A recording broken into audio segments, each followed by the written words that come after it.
¿Qué tal? Buenas tardes, gracias por acompañarnos en Costa Rica Noticias, edición al mediodía. Soy José David Pérez, es un placer que usted se informe junto a nosotros del acontecer nacional e internacional más importante en Costa Rica Noticias. Recuerde que puede seguirnos a través de Facebook como Costa Rica Noticias y en Twitter como @CINART-Noticias.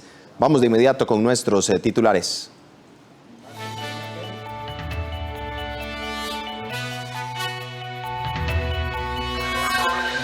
Caja Costarricense del Seguro Social trabaja desde ya en la búsqueda de protocolos para poder cumplir con la cadena de frío que requerirá la vacuna contra la COVID-19.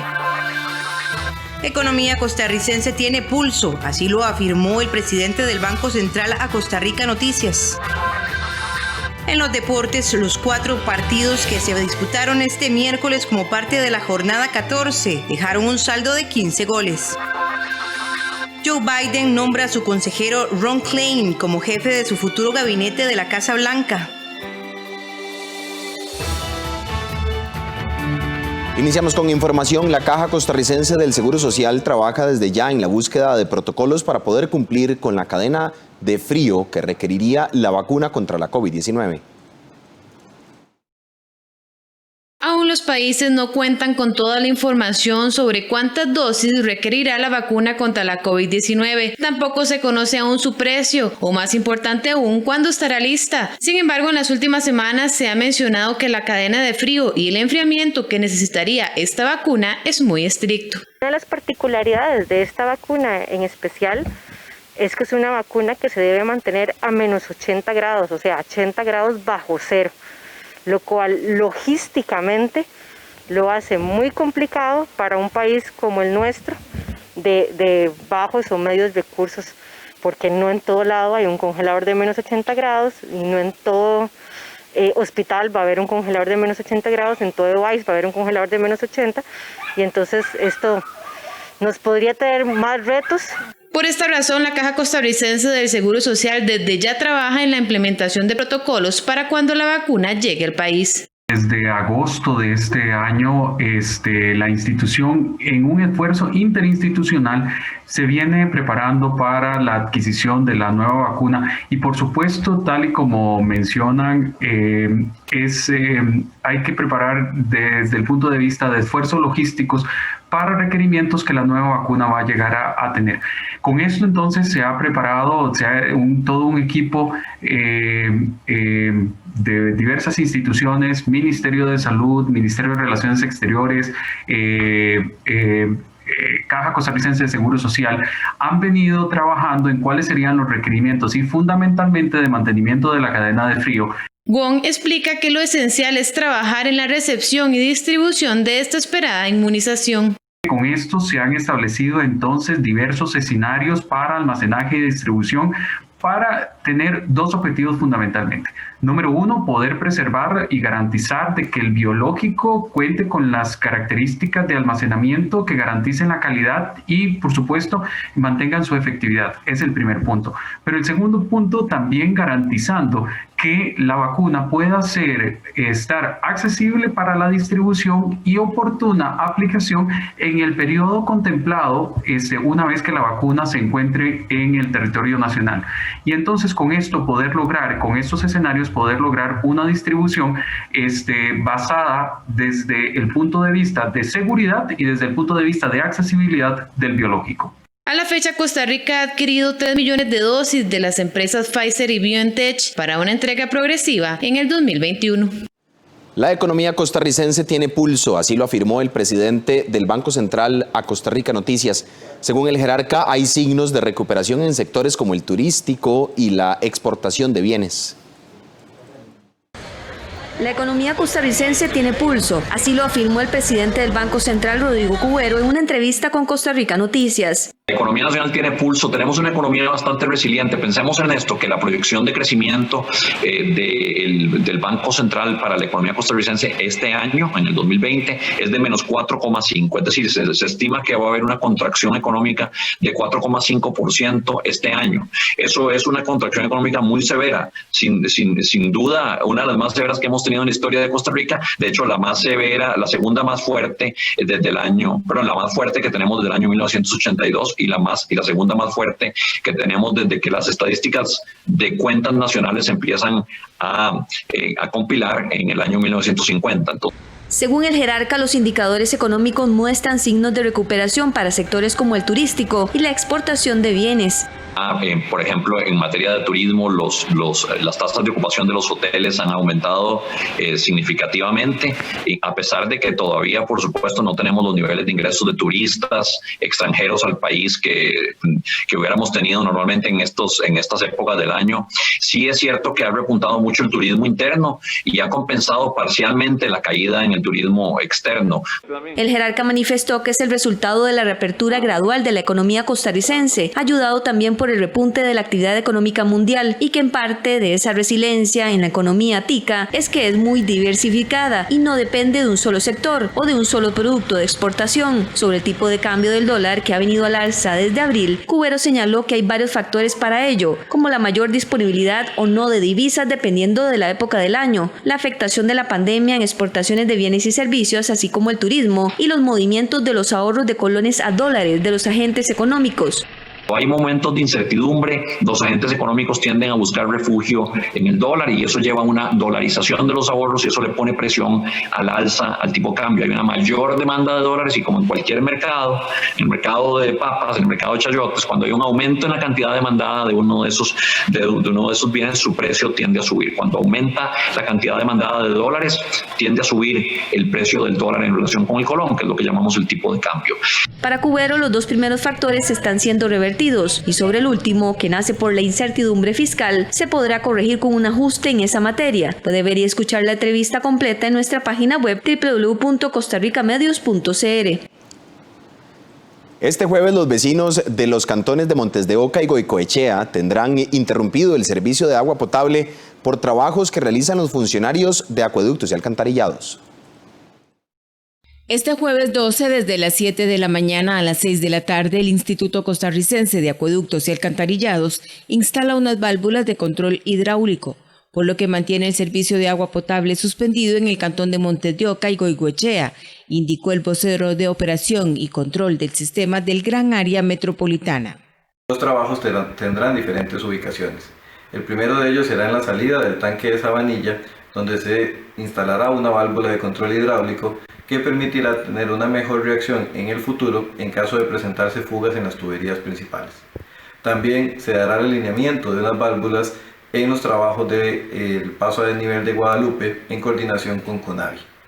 En la esquina noroeste del Parque de Guadalupe se hará la sustitución de una válvula que ya cumplió su vida útil y en este momento se encuentra dando problemas operativos.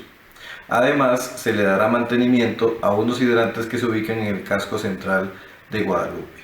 González dijo que estos trabajos mejorarán el control y distribución del agua de cara a la próxima época seca. El jerarca explicó que a los usuarios les irá llegando el agua conforme se llenen las tuberías y tanques de almacenamiento. Sin embargo, en los sectores más altos se tardará un poco más. En esta entidad le recomendaron a la población afectada tomar las medidas pertinentes y a su vez le hicieron un llamado a los ciudadanos a utilizar adecuadamente y de forma responsable el preciado líquido.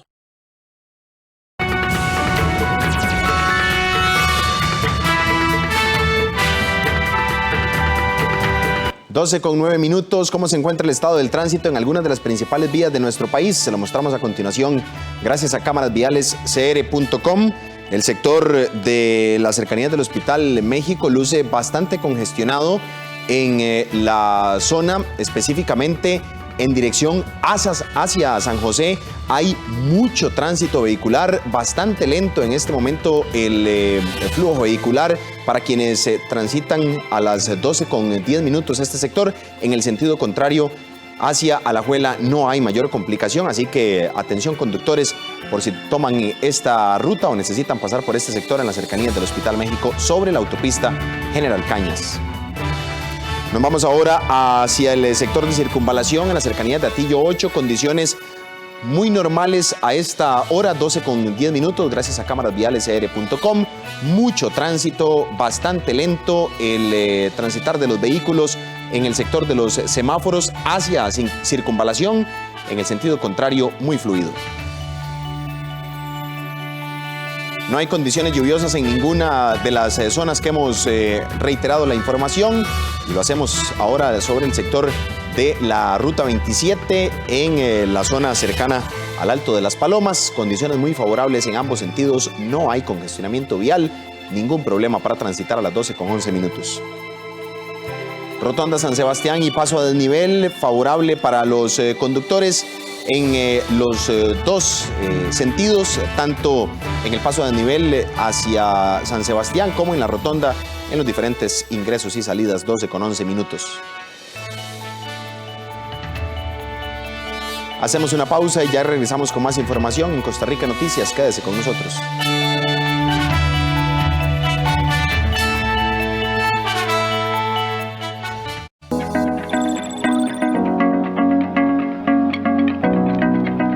En este tiempo de pandemia hemos dispuesto espacios diferenciados de los servicios de emergencias y urgencias de la Caja para atenderle de manera segura. Use mascarilla todo el tiempo y mantenga la distancia con otras personas. Al ingresar, siga las indicaciones del personal e informe si ha estado en contacto con una persona sospechosa o confirmada por COVID. Lávese las manos en el área designada.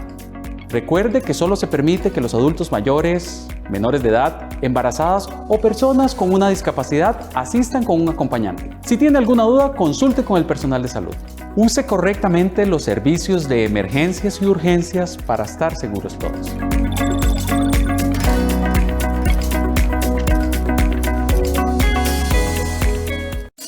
Todos los miércoles a las 4 de la tarde podés escuchar un nuevo episodio de En Contacto, el podcast del INAH, sobre actualización constante y aprendizaje continuo para el trabajo.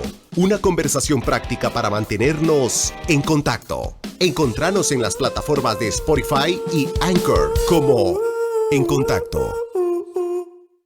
La responsabilidad será el tema de Cine en Cortos. Poder escoger qué camino uno va a tomar depende de muchísimo de conocerse a sí mismo. El jueves 12 de noviembre a las 9 de la noche, con filmes de Eric Vargas, Pablo Ramírez y Natalia Guzmán. Aquí en 13, Costa Rica Televisión. Queremos que salga bien, tenemos que hacer bien las cosas. Eso toma tiempo. Así es como trabajan los profesionales. Usted es el que sabe. Que yo no quiero que trabajo en un lugar donde la gente gana muchísimo dinero y me exigen estar a ese nivel. ¡Ey! La primera notificación.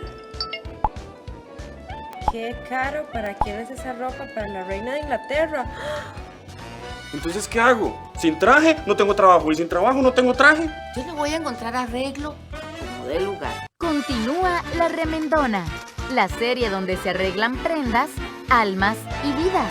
No te la perdás, este sábado 14 de noviembre a las 6:30 de la tarde, solo por 13, Costa Rica Televisión. Con BN Servicios se la ponemos fácil. Ahora podrá hacer sus depósitos a cuentas del Banco Nacional desde su BN Servicios más cercano. Banco Nacional, juntos somos... Banco Popular presenta El Tipo de Cambio. El precio del dólar para este jueves se lo mostramos a continuación. La compra en 610 colones con 85 céntimos y la venta en 616 colones con 32 céntimos. Banco Popular presentó El Tipo de Cambio. El Consejo Nacional de Concesiones iniciará un plan con la concesionaria de la Ruta 27 para evitar los deslizamientos de tierra.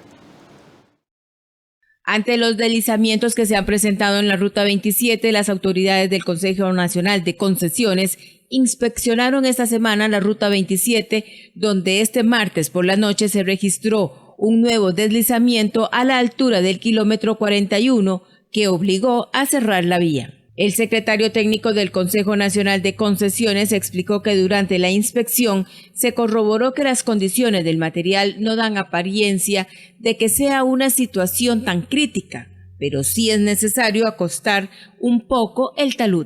Problemas con todo esto, que hablamos con el concesionario, es que nos vamos a reunir para tomar un acuerdo en cuanto a todos los taludes más críticos que tiene la carretera. Vamos a buscarle una solución. Esa solución probablemente involucra expropiar franjas adicionales de terrenos para acostar los taludes y hacer el trabajo como Dios manda. No se podía hacer en estos momentos porque tiene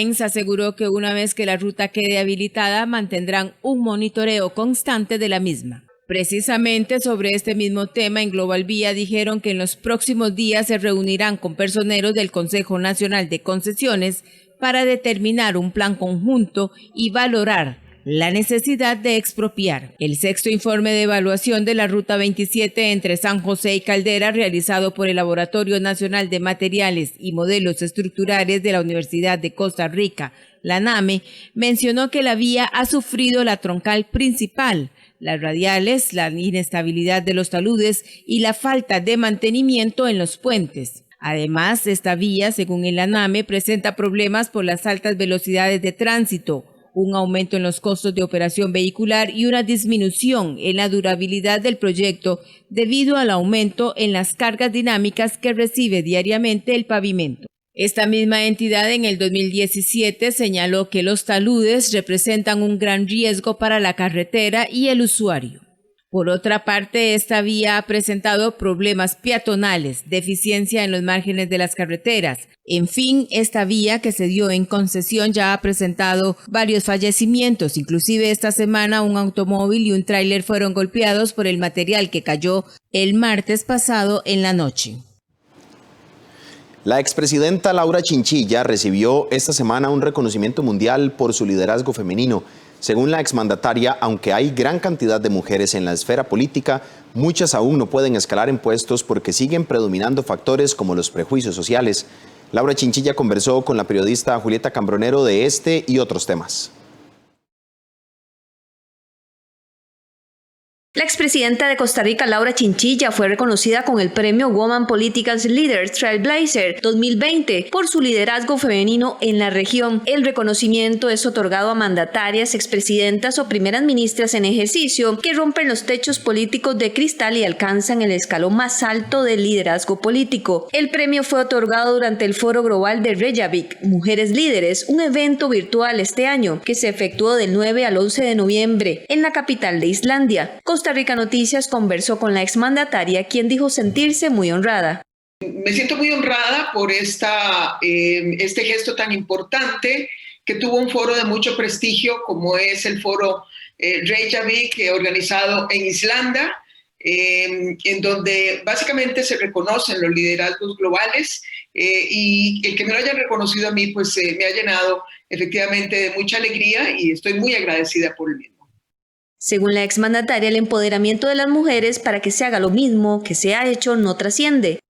Estamos hablando de empoderar a la mujer para que simplemente haga lo mismo que se siempre ha hecho.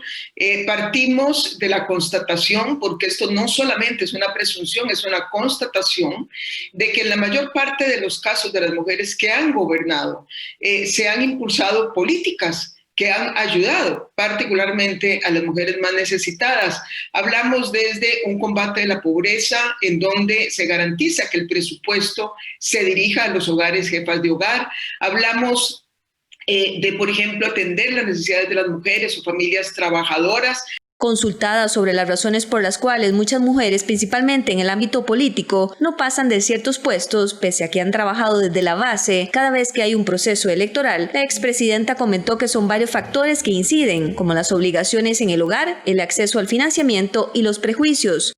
Ese peso de las normas sociales, esos prejuicios que hacen que todavía a la mujer se le mire como una persona que no está dotada para asumir el ejercicio del poder. Y eso solamente lo podremos combatir a través de la educación, a través de la forma en que los medios también socializan a las mujeres en el poder, esas imágenes, y luego que las mujeres también, cada una de nosotras, nos despojemos de esos complejos que se han sembrado en nuestro interior, que nos atrevamos a dar ese paso y que confiemos en ese poder que tenemos y esas capacidades que son o bien iguales y muchas veces mejores que las de los hombres.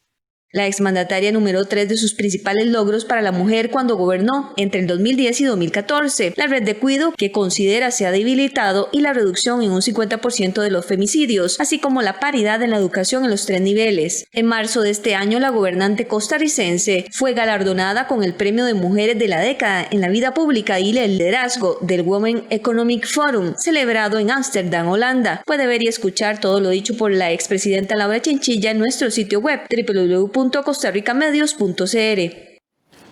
12:21 minutos. El Ministerio de la Presidencia le solicitó a la Procuraduría General de la República aclarar el rol y las funciones de la primera dama.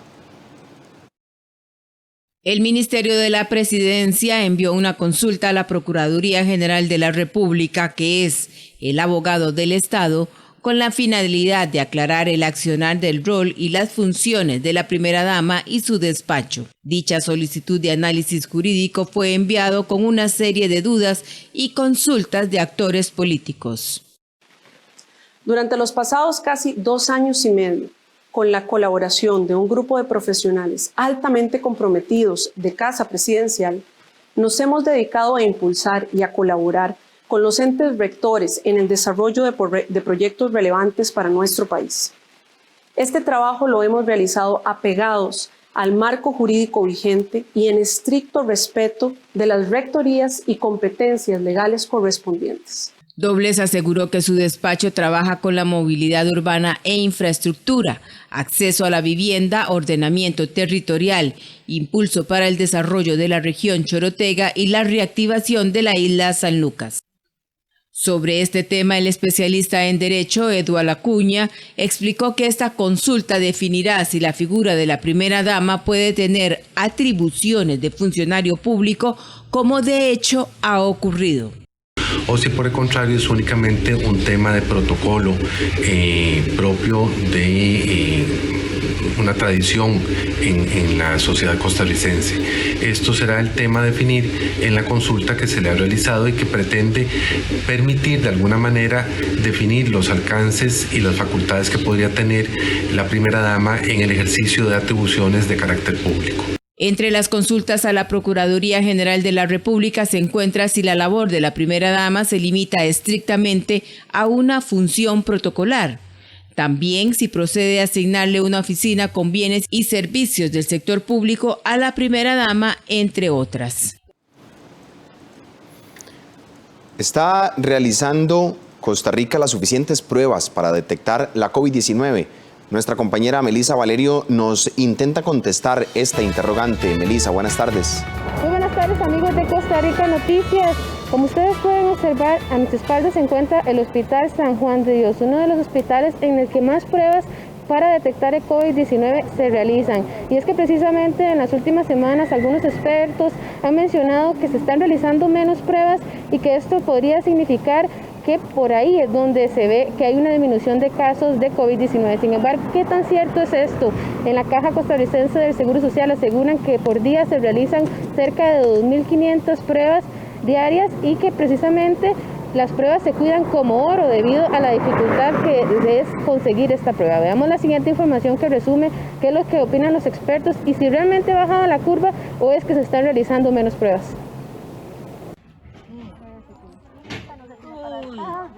¿Se están haciendo menos pruebas o están disminuyendo realmente los casos? Esa es la pregunta que muchas personas se han hecho en las últimas semanas, en donde se ha visto una baja de las personas contagiadas con COVID-19. Expertos consultados por Costa Rica Noticias aseguran que la cantidad de pruebas que se están realizando actualmente no es la suficiente y que el número de PCR diarias debería subir de 2.500 a 4.000 para tener un mejor panorama de la situación país. Hay una reducción, no es muy... Vamos a ver, no es muy sensible, pero sí hay una reducción en la cantidad de casos que es proporcional a una reducción en la cantidad de pruebas que se hacen. Ahora, aquí no sabemos qué es primero, si el huevo o la gallina. ¿Por qué? Porque no sabemos si hay pocos casos porque hay pocos enfermos o hay pocos enfermos porque hay pocos casos sospechosos. ¿A qué voy con esto? El sistema ahorita es más pasivo que activo. Podría decir que sí, será que estamos detectando menos, porque no estamos haciendo suficientes pruebas. Bueno, podría ser, pero también el índice R tampoco es que ha aumentado tanto como para pensar que hay demasiados casos que andan por ahí que no se han detectado, porque la reproducción del virus está haciendo de un infectado una persona, digamos, que se pueda infectar también. Al hablar de cifras, los médicos Ronald Evans y Roberto Salvatierra detallan que a la fecha el país ha reportado la aplicación de 336.529 pruebas diagnósticas, lo que equivale a 65.545 pruebas por millón de habitantes. Es decir, aproximadamente esto representa apenas 3 pruebas por cada caso, lo que para ellos es una cifra baja, pues es de apenas 0.38% por cada 1.000 personas, lo que si lo comparamos con Chile, por ejemplo, hace 1.45 y Colombia 0.56. Ante esta situación, en la Caja Costarricense del Seguro Social insisten que trabajan con toda su capacidad disponible. No obstante, tienen que apegarse a la realidad mundial en cuanto a la disponibilidad y a la realidad nacional en cuanto a los recursos. Lo que tiene que ver con testeo implica recursos, tanto recursos humanos como recursos financieros, recursos logísticos y recursos de infraestructura. De hecho, la Junta Directiva aprobó hace 15 días la compra, creo que son de 100.000 pruebas de PCR por un monto de casi 1.600 millones de colones. Y estas pruebas hay que utilizarlas casi como si fueran oro, porque son las mismas pruebas que están tratando de comprar todo el mundo al mismo tiempo. En este momento estamos siguiendo una estrategia que ya el doctor Ruiz mencionó, que es el de establecer laboratorios de diagnóstico molecular en diferentes centros regionales. O sea, siempre es una descentralización, pero no tan atomizada como la queríamos hacer desde el principio. Para los expertos, la Caja está siendo pasiva a la hora de buscar nuevos casos, pero ha demostrado capacidad de atender a quienes llegan a solicitar una hospitalización o servicio. Tal vez no es que haya que duplicar o triplicar la cantidad de casos, sino tal vez incrementar la cantidad de pruebas intentando buscar los contactos de los confirmados positivos para cortar cadenas de contagio. Esto significa duplicar la cantidad de muestras y probablemente significa llegar a 4.000 pruebas o 5.000 pruebas en algún momento determinado. Siempre es bueno mantener, ¿verdad?, como unos estudios poblacionales para más o menos ver cómo se va comportando. Que en ese caso yo me imagino que el Ministerio de Salud pues tomará la decisión en el momento que crea que sea apropiado. Estos profesionales en salud señalan que los números reales de si hay o no una disminución se deberán reflejar dentro de 2 semanas. Sin embargo, sí insisten que la Caja de Seguro Social y el Ministerio de Salud podrían aumentar el rastreo de casos sospechosos para conocer mejor cómo se encuentra Costa Rica. Mencionar que independientemente de si está bajando o no la curva en nuestro país, faltarán algunas semanas para podernos dar cuenta de eso. Sin embargo, los expertos, tanto independientes como de la Caja, coinciden que es necesario que la población continúe utilizando implementos de protección como las mascarillas, portar su alcohol en gel y protegerse para que su familia o usted no se vean afectados con el virus SARS-CoV-2 que está afectando el mundo y que por supuesto está iniciando una nueva ola en países como Europa o Estados Unidos. Esta es toda la información que tengo por el momento. Vuelvo con ustedes al estudio principal. Muy buenas tardes. Gracias, Melissa. Buenas tardes. Este jueves en nuestra sección Animales en Libertad le presentamos al armadillo rosado. Es el más pequeño de su especie y pasa casi toda su vida excavando bajo la tierra.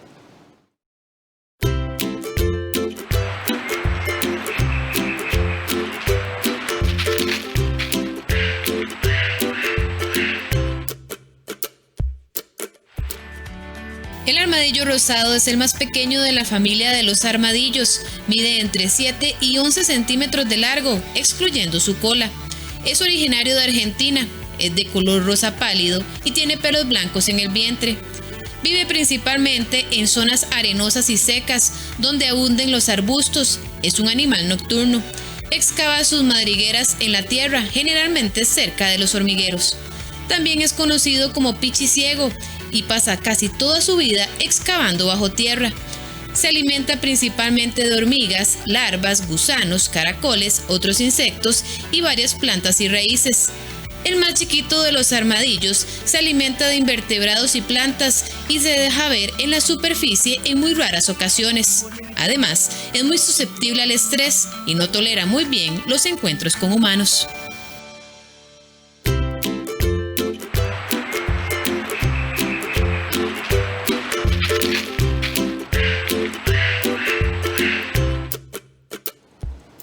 Hacemos una pausa y regresamos con más información en Costa Rica Noticias.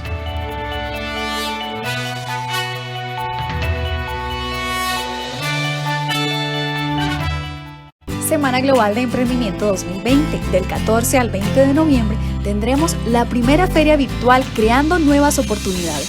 Personas emprendedoras expondrán sus productos y servicios en línea. Aproveche y participe en las charlas, foros, conversatorios y talleres virtuales. Regístrese en las redes sociales del MEI. Más información en mei.go.cr. Conéctese. Semana Global de Emprendimiento 2020. Emprendimientos a prueba de todo. Esta semana, las mujeres y su lucha son el tema de Cine Tico Clásico, con los documentales El Troquel, de Gerardo Vargas, e Íntima Raíz, de Patricia Howell. Cine Tico Clásico, un recorrido por los primeros 60 años de producción cinematográfica nacional. El viernes 13 de noviembre a las 9 de la noche, en un esfuerzo de Cinart y el Centro de Cine. Solo en 13. Costa Rica Televisión. Al que roba combustible no le importa nada. A pesar de la delicada situación mundial y nacional, los ladrones siguen poniendo en peligro la vida de las personas, el entorno ambiental y la infraestructura pública. Denúncielos. Ahora hay una ley que los castiga. Tenemos un nuevo número para facilitar su denuncia: 1002. Su llamada es confidencial. De lunes a viernes, no te pierdas en Café Nacional Aprendo en Casa, para todos los niños y niñas.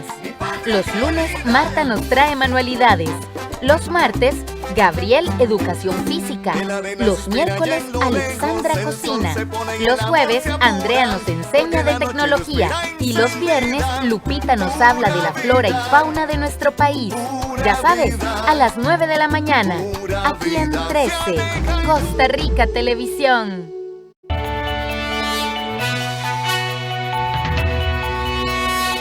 Con 33 minutos, continuamos con más información. Expertos piden a los padres de familia poner atención a la actividad física y hábitos de alimentación de los niños. Aseguran que descuidar estos factores en tiempos de pandemia podría dejar graves consecuencias. Debido a la situación de la emergencia nacional por COVID-19, la mayoría de niños del país se vieron obligados a dejar la escuela presencial y en muchos casos este cambio de estilo de vida dejó atrás el juego, el ejercicio físico y hasta los hábitos alimenticios saludables. Ante esta situación, el Colegio de Profesionales en Psicología y el Colegio de Profesionales en Nutrición, el MEP, PANI y la empresa privada lanzaron la campaña Cuídame Nutritivamente, que busca informar sobre buenas prácticas relacionadas con salud mental, hábitos de alimentación y estilos de vida saludables, con el fin de mantener a los más pequeños de la casa en buena forma y evitar complicaciones de salud. Las disciplinas, nutrición y psicología, hoy nos unimos y mantenemos la voz en alto de los niños y las niñas diciendo cuídame nutritivamente hacia todas esas personas adultas que los acompañan, porque el sobrepeso y la obesidad son situaciones a nivel mundial de la cual Costa Rica no se exime. Es un fenómeno multicausal provocado no solo por el exceso de falta de hábitos de alimentación saludable, sino también por la relación emocional que se crea a partir de la relación de los adultos con los alimentos. El Censo Escolar Peso-Talla del 2016 nos dio la alerta de esta situación, al mostrarnos que un 34% de los niños y niñas entre los 6 y 12 años presentan sobrepeso u obesidad, es decir, 3 de cada 10 de nuestros niños. Esta problemática no es específica de un sector, sino que se generaliza tanto geográficamente como a nivel socioeconómico. Especialistas tanto en nutrición como en psicología se unen para derribar algunos mitos que los costarricenses tienen sobre la alimentación de los niños y llevar hasta las casas de las familias una serie de consejos que tomen en cuenta factores nutricionales, sociales, hábitos familiares y elementos psicológicos y emocionales. La campaña pretende eliminar una serie de mitos en torno a la nutrición. A mí me encanta esta campaña porque efectivamente desmitifica una serie de situaciones que hemos venido viendo como normalizadas. Por ejemplo, pensar que el niño que no hace ejercicio durante el distanciamiento social no va a bajar de peso, eso es un mito. O pensar, por ejemplo, que la comida saludable es costosa o que debemos poner a niños y niñas a dieta para bajar de peso. O pensar, por ejemplo, que los niños no les va a dar COVID y que la obesidad no es un factor de riesgo. Según el Patronato Nacional de la Infancia, este tema es primordial debido a que entre marzo y septiembre del 2020 hubo un incremento significativo de un 17% de las denuncias de negligencia por salud en comparación al mismo periodo del 2019, pasando de 9.623 a 11.268 incidentes. Estos se refieren al descuido en alimentación, higiene, atención médica y supervisión constante para evitar riesgos. El Congreso le dio el visto bueno este miércoles a un préstamo por $156 millones con el Banco Mundial para digitalizar y modernizar el sistema tributario del Ministerio de Hacienda.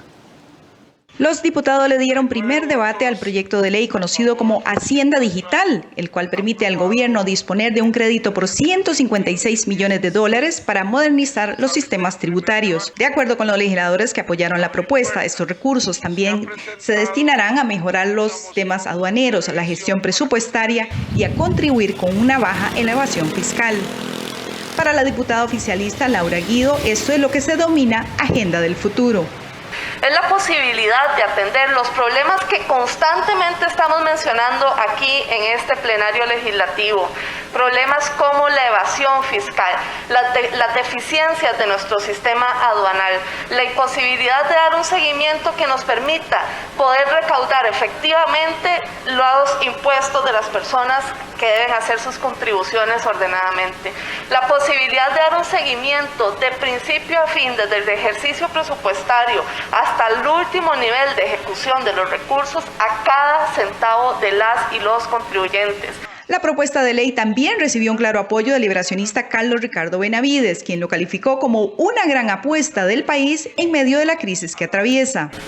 Yo diría que es una de las últimas balas que le quedan al Estado costarricense por quemar y el esfuerzo que se le solicita a los contribuyentes. Es decir, el alto costo de un sistema como el que queremos tener nos va a costar a las y los costarricenses una buena cantidad de recursos. En un momento de especial flaqueza, de especial necesidad de contar con recursos. Es francamente toda una apuesta, es una gran inversión por la que estamos apostando. Es decir, es una familia, en este caso un país, que no teniendo recursos, toma prestado para poder invertir en un instrumento que le procure la fortaleza y la posibilidad de cobrar adecuadamente a todos. Mediante un mensaje en su cuenta de Twitter, el presidente Carlos Alvarado también aplaudió la aprobación de la iniciativa. De acuerdo con el Ministerio de Hacienda, este crédito le permitirá al país beneficios económicos por más de $5.800 millones durante la próxima década. El empréstito fue otorgado por el Banco Mundial y se ejecutará en un plazo de 6 años. Hacemos una nueva pausa, ya regresamos con más información en Costa Rica Noticias.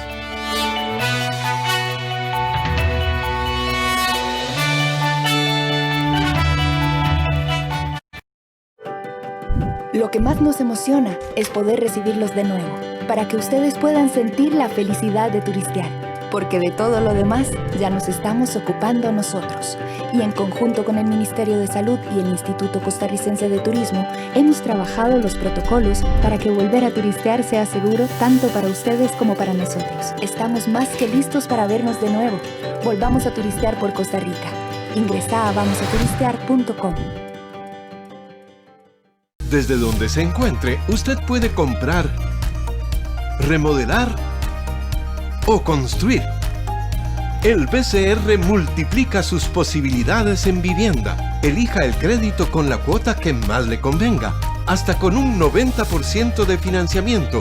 Solo complete el formulario en bancobcr.com o en la app BCR Móvil y haga realidad su proyecto de vivienda. Somos el Banco de Costa Rica. El Instituto Nacional de Vivienda y Urbanismo busca mejorar la calidad de vida de todos los costarricenses y crear soluciones en 3 grandes áreas: urbanismo, programas habitacionales y gestión de programas de financiamiento.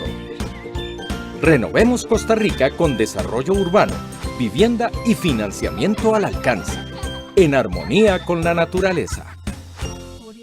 Hola, ¿qué tal? Mi nombre es Adrián Naranjo y soy parte del equipo de producción de 13 Costa Rica Televisión. A diario nos llegan mensajes de apoyo, informaciones de iniciativas gubernamentales, empresariales que buscan adaptarse y sobrevivir. Historias innovadoras y esperanzadoras de personas que luchan por encontrar soluciones en estos tiempos de cambio.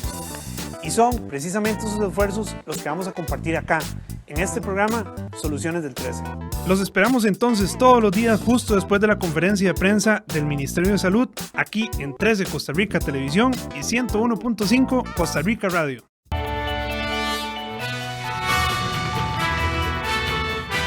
Vamos con información en el plano internacional. Joe Biden nombra a su consejero Ron Klain como jefe de su futuro gabinete de la Casa Blanca, designación que fue aplaudida hasta por un influyente republicano. Primera elección del demócrata Joe Biden para su equipo en la Casa Blanca.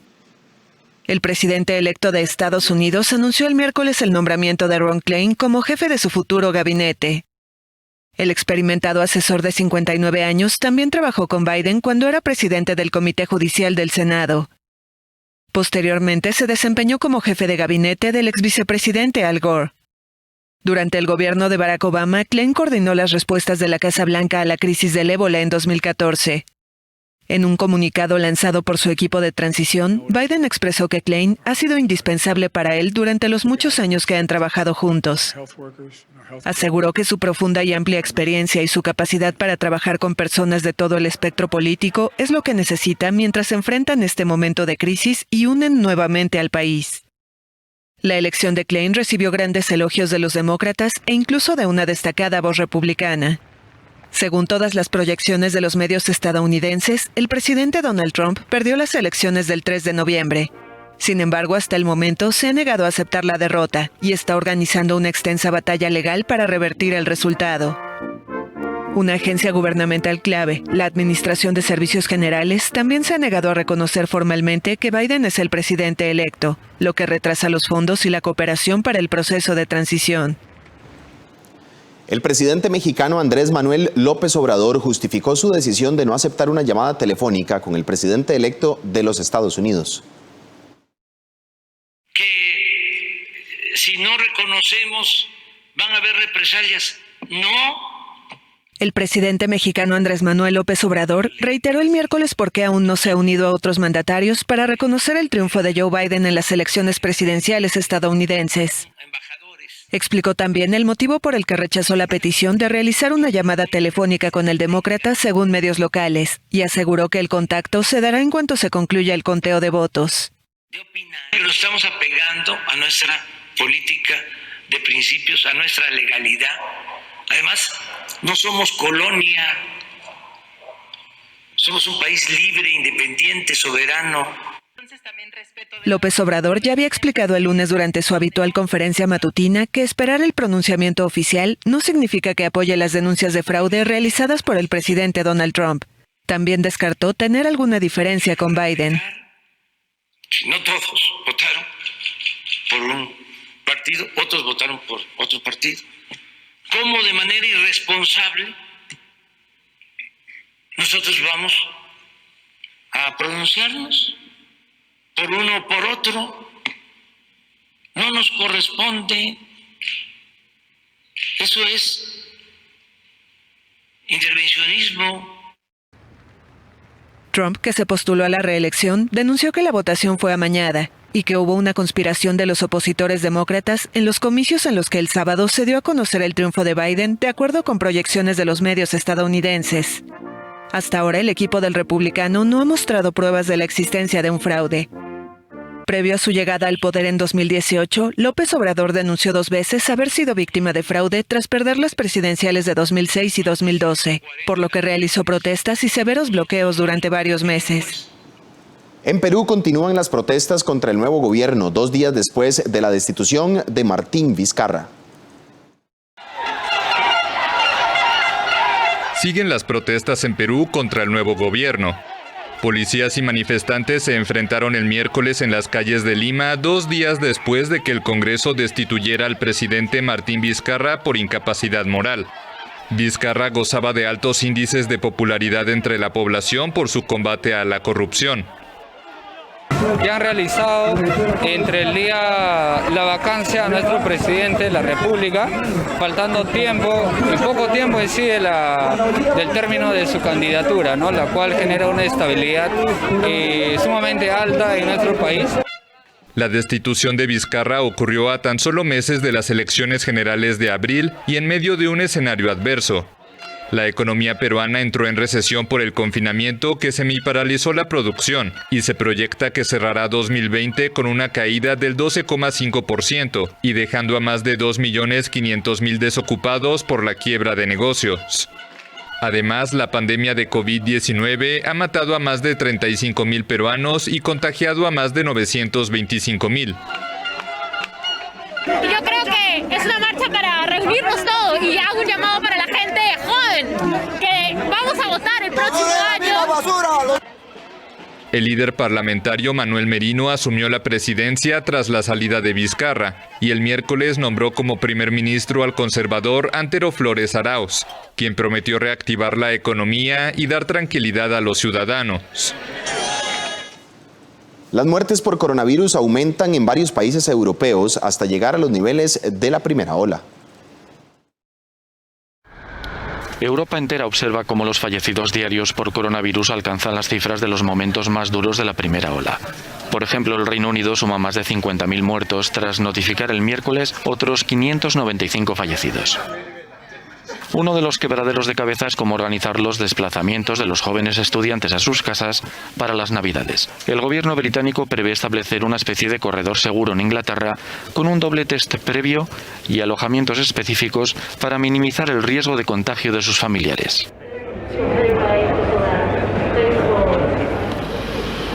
Italia ha superado el 1.000.000 de contagios, además ha comunicado otros 623 fallecidos, el peor dato desde principios de abril. Con muchos hospitales del país al borde de su capacidad, algunos pacientes están siendo trasladados a este hotel de Roma, que ha sido medicalizado. Sus habitaciones disponen de suministro de oxígeno y otros equipos adaptados para tratar a los enfermos de coronavirus en función de la gravedad de su estado. Los médicos italianos reclaman otro confinamiento del país. Hungría es otro de los países afectados en esta segunda ola. Además de las medidas en vigor, los comercios cerrarán a las 7 de la tarde. Los restaurantes solo pueden servir comida a domicilio y los institutos y universidades pasan a hacer clases virtuales. Las reuniones familiares se limitan a un máximo de 10 personas con un toque de queda nocturno. Los húngaros, como la mayoría de europeos, resignados. Desde mi punto de vista, estas medidas estrictas debían haberse adoptado ya durante la primera ola de la pandemia. Quizás ahora no estaríamos en esta situación. Veo que vamos siendo estrictos paso a paso y no solo nosotros, el mundo entero. Es un peligro para la vida. No se trata de una gripe, es mucho más que eso. En Grecia se amplía el toque de queda a todo el país y en España se exigirá un test negativo a los viajeros internacionales que lleguen en avión o en barco, una medida que entrará en vigor el 23 de noviembre. El Parlamento de Hong Kong se reúne sin la oposición pro-democracia, mientras China rechaza las críticas. Un parlamento sin oposición. El Consejo Legislativo de Hong Kong se reunió el jueves con la ausencia de los diputados pro democracia, un día después de que estos dimitieran en bloque por la inhabilitación de 4 de ellos. La Ley de Seguridad Nacional que China impuso en el territorio semiautónomo permite revocar a políticos considerados una amenaza para la seguridad nacional sin necesidad de pasar por un tribunal. Hemos perdido nuestro poder de control y equilibrio y todo el poder. Los poderes constitucionales en Hong Kong siguen en manos de la jefa del Ejecutivo.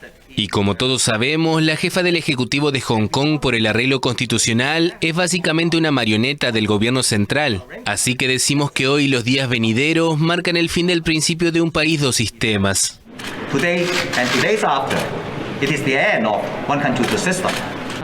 La figura del jefe del gobierno, actualmente Carrie Lam, es elegida por comités favorables a Pekín. Pero la mitad del Consejo Legislativo se elige por sufragio universal directo, lo que ofrece a los habitantes la oportunidad de intervenir en la gestión de los asuntos locales. Los otros miembros son nombrados mediante un sistema complejo que prácticamente garantiza la mayoría a los pro-Pekín. China rechazó el jueves los pedidos de Estados Unidos, Reino Unido y la Unión Europea para que diera marcha atrás con su decisión y argumentó que los países extranjeros no tienen ningún derecho de hacer comentarios irresponsables con el objetivo de inmiscuirse en los asuntos de Hong Kong.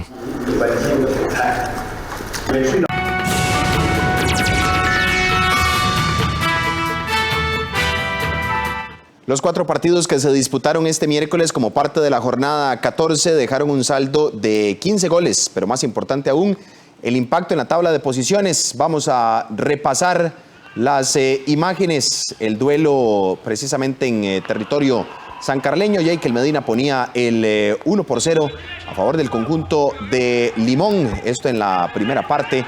Así terminarían los primeros 45 minutos. Wilmer Azofeifa al minuto 47 emparejaría los cartones para el cuadro sancarleño, 1-1. El resultado hasta ese momento vendría una acción más, clara falta dentro del área, sin mucho que discutir, y de penal Keylor Soto al 67 ponía las cosas 2-1 a favor del conjunto norteño.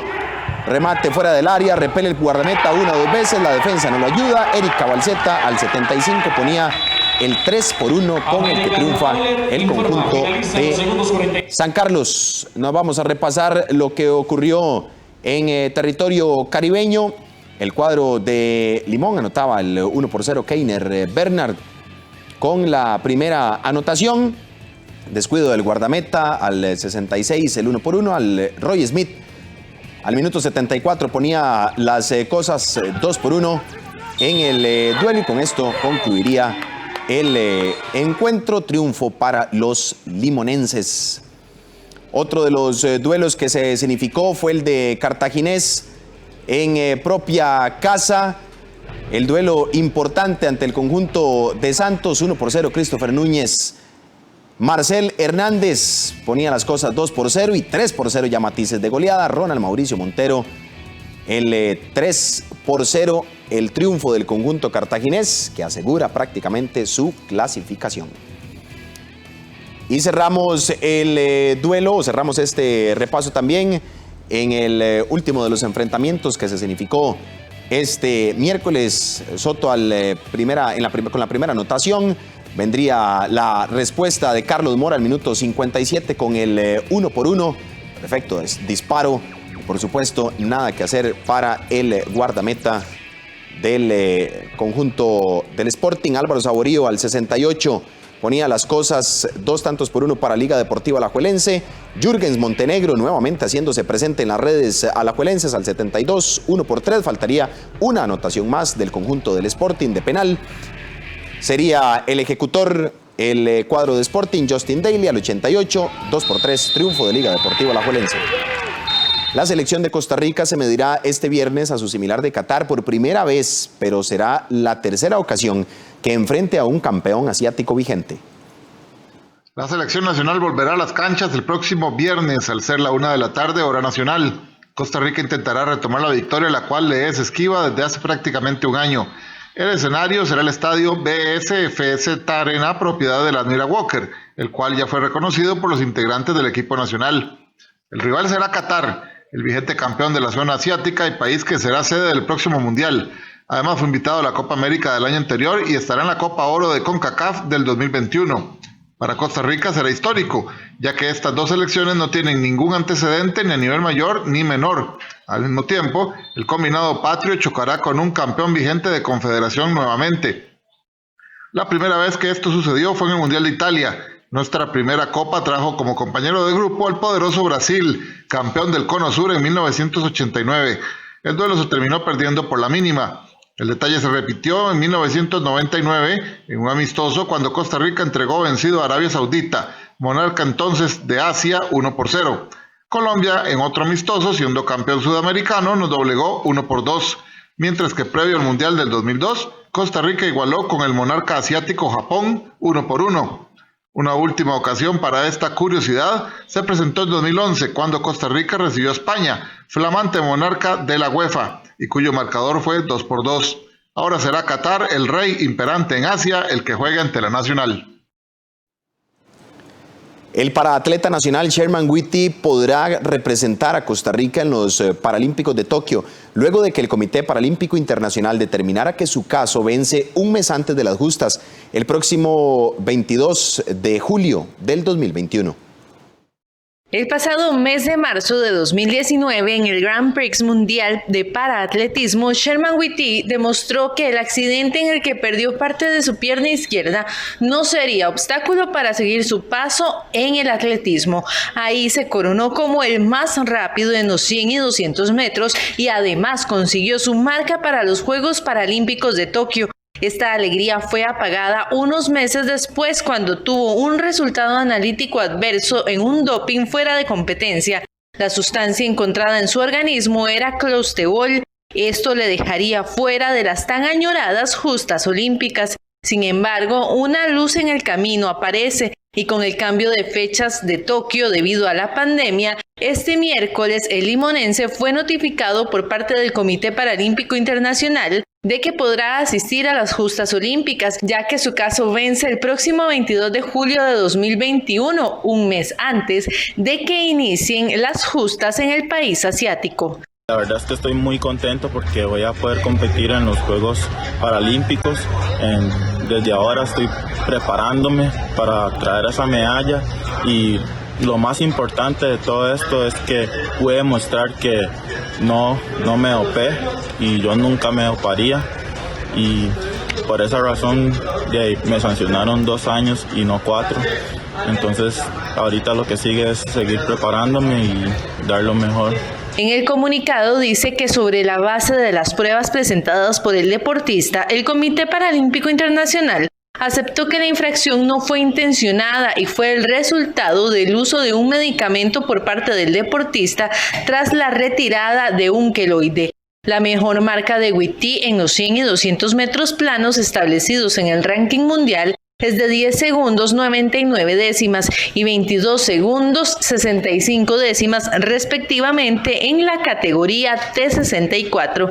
Los Juegos Olímpicos de Tokio 2020 se efectuarán del 24 de agosto al 5 de septiembre del próximo año, donde Costa Rica de esta manera suma un representante más. Hasta aquí la información en Costa Rica Noticias. A las 7 de la noche lo esperamos con más en nuestra edición estelar. Manténganse informado con en nuestras redes sociales, en Facebook como Costa Rica Noticias y en Twitter como @SinarNoticia, en nuestra página web costarricamedios.cr. Feliz tarde, que la pasen bien.